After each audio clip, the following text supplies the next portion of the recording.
İyi günler arkadaşlar, kanalımıza hoş geldiniz. Bu videoda Hande Erçel'in bugün geldiği noktadan ve etkisinden bahsedeceğiz. Hande Erçel yıllar içinde yalnızca başarılı bir oyuncu değil, aynı zamanda güçlü bir marka haline geldi.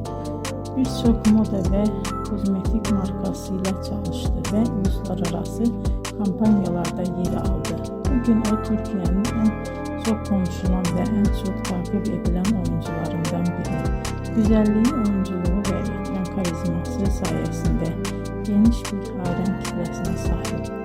Hande Erçel'in hikayesi bize şunu gösteriyor. Bazen küçük bir şehirde başlayan bir hayal doğru adımlar ve çok çalışmayla dünya çapında bir başarıya dönüşebilir. Bugünkü videomuzun sonuna geldik. İzlediğiniz için teşekkür ederim. Kanalı takip etmeyi unutmayın ve bir sonraki videoda görüşmek üzere. Hoşça kalın.